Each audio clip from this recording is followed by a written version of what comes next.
Next exercise that we're going to take you through will be taking a casualty through a small re-anchor.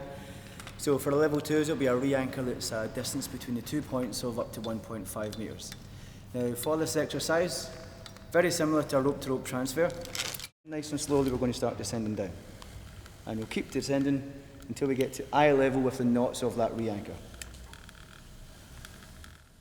So part of the re-anchor we're going to transfer to the other part of the system and then proceed down to the floor with the casualty. Now what we want to ensure is when we grab these ropes, we grab the ropes that go all the way to the floor. If you have a look at the knots on that system, if we grab the wrong 2 knots and we aren't paying attention, it's very easy for us to grab 2 ropes that come out of the same knot. Now if we do that on an exercise, once we transfer through the system, we'll be on 1 point of attachment. So it's extremely important when we go through this exercise, we must identify the ropes that go all the way to the floor, because those ropes will come out of separate knots.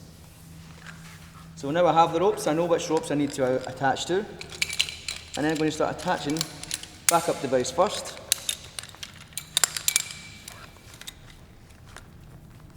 And then I'm also going to be using a descender. Obviously we can't use a chest crawl for this transfer because we have a casualty, and that will exceed the usage limit of the device.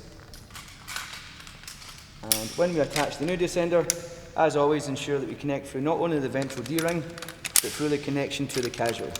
Otherwise, when we de-weight the original descender, that weight will slip, causing us a few issues. So, new descender goes on.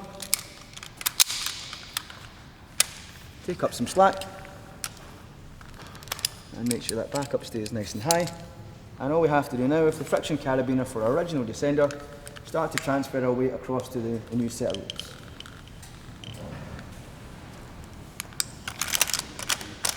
Once we've now fully transferred, we're vertical on the new set. We don't have any tension on the original ropes. We take the original descender off first, followed by the backup. And before we just start descending, just make sure we're managing that loop. So take your friction carabiner out your side D-ring, and just make sure that loop isn't going to catch you out for any of the last surprises. So there's a loop there. No way there's any connections on either side of it. Before we descend, same with the original descender, just make sure we have a friction carabiner for that new descender as we descend to the floor. I'm also going to switch the backup across just so it's one continuous descent with the casualty.